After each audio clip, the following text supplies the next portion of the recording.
Greetings, citizens of planet Earth. This is not a mystery dome, and I know I'm uploading at a weird time of the week. But in light of the recent emergency caused by COVID-19, I believe it is the right thing to do to make a video based on that. Now, as you may know, as you already do know probably, the coronavirus outbreak began in Wuhan, China in January of this year, 2020. 2 months later, it has spread throughout the world, thousands of people infected, dozens dead, and it's really affected everything. It's causing the economy of the United States to crash. It's causing everything to go downhill very rapidly, and it's really the tension that existed before this, it's all just coming to a head now, and there's very little we can do to stop it. Now, the first thing I would like to talk about is its relation to a fictional event in the Star Trek universe. I have talked about this event very early in my channel. It is known as the Bell Riots.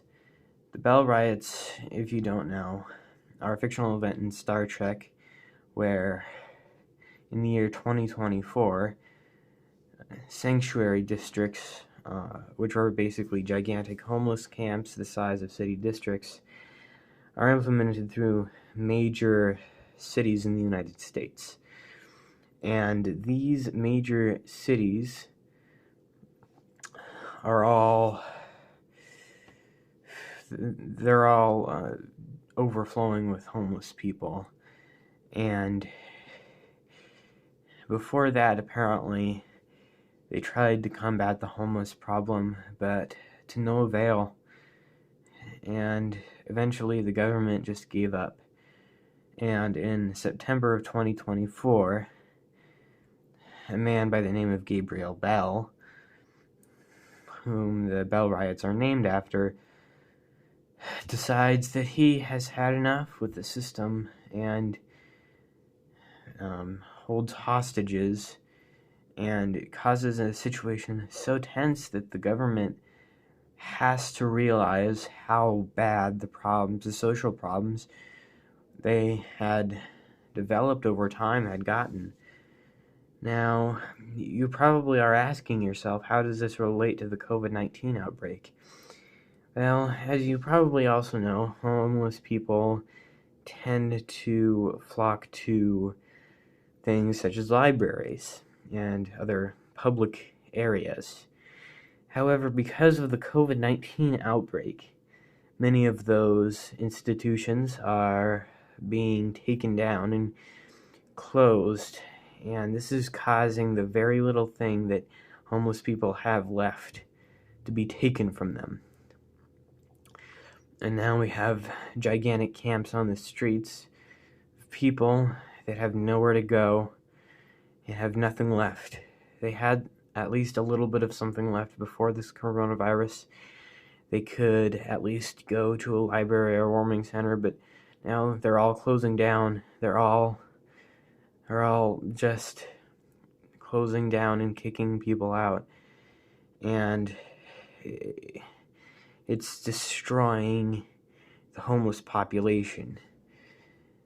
And not only that, because of how dirty the streets are, how authoritarian we've become towards homeless people, it just seems like the cleanliness there and that kind of thing, it will eventually lead to homeless people being the most vulnerable to the coronavirus. And this means that all of this evidence, it just points to the fact that homeless people are incredibly vulnerable to the coronavirus now. And this is a very big problem. They were already facing crisis in the late 2010s before this, and now it's just gotten to be the extreme. And the reason I bring up the Bell riots is because at some point there has to be a breaking point.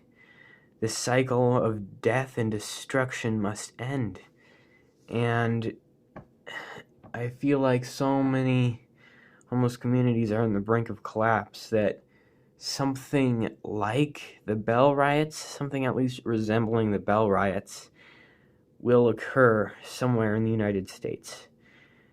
And that somehow the government will have to acknowledge the fact that homeless people are suffering and really do something about the coronavirus. It is a very dark time right now. It is incredibly dark. Future historians will not look upon 2020 with pride. We are living through a very, very rough patch of human history. But the great thing is, if we do have something like the Bell riots, and if Star Trek is correct, then that means that things will start to get better. Things won't be bad forever. They will eventually get better, and it won't just be a cycle of death forever. And I feel like that hope that this dark period will come to an end and that people will finally be free again of this disease, that really means quite a lot. But ultimately, my point is that we need to do something about this coronavirus. And if we don't, something very bad will happen. And it will eventually get better, but we can't do it unless some sort of progress gets made at some point. And, of course, just do what they've been telling you to do. Wash your hands all the time. Make sure you're not touching things that would be germy. Just make sure that you're sanitizing everything. Also, please stop it with the toilet paper thing. There's no reason to stock up on that much toilet paper. Yes, you need toilet paper, but don't stack up so much of it. It's completely unnecessary, and it is destroying people's ability to get it. There's legitimately a toilet paper shortage in the world due to people panic buying it. And there are many people who really do need it. And not just toilet paper either. We're stocking up on like masks and things and leaving just the nubbins behind for whoever actually needs them. And just please, I'm asking you, do not panic. This is a situation that we will get past. This pandemic, if our top scientists and doctors keep doing the hard work that they are doing now, we will move beyond this. And remember, just giving in to the coronavirus doesn't help either. We must have hope. We must have willpower. We must get up tomorrow and say that no, we will fight this thing. We cannot give up. We must continue to hope. The dark time right now, but just remember that it will not be forever. There is no reason to panic. There is no reason to think that this is the end of humanity. This is not the apocalypse. This is not something that will probably be a Spanish flu level pandemic.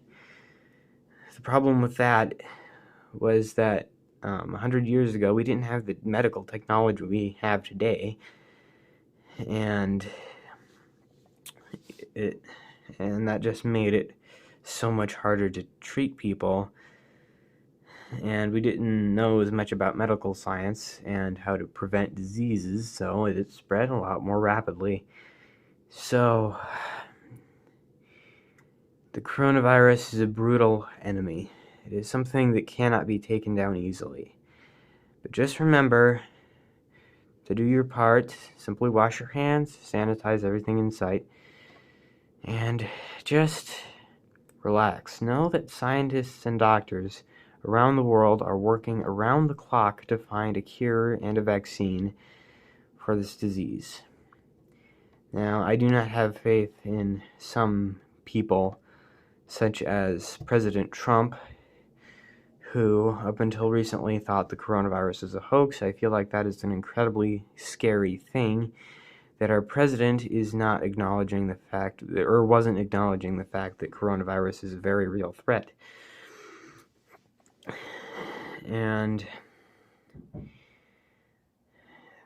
that is mostly it. But also be prepared for the fact that schools in your area may shut down. If you are a student like I am, I'm an 8th grader, you cannot expect there to be school in, say, 2 or 3 days. All school in Washington State, by announcement of Governor Jay Inslee, all schools in Washington State are closed until April 27th.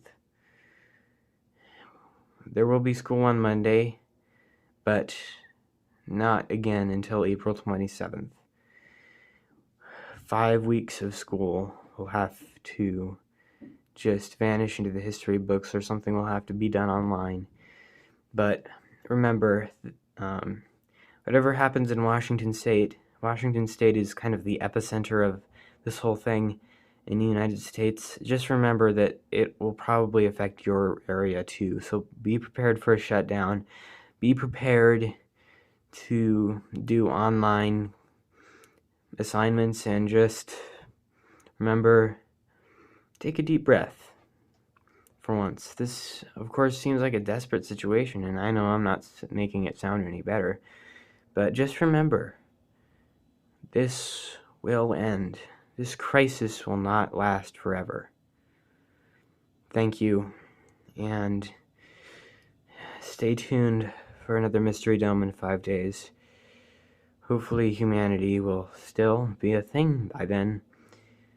And I will see you all on Wednesday or Thursday, depending on which time zone you live in.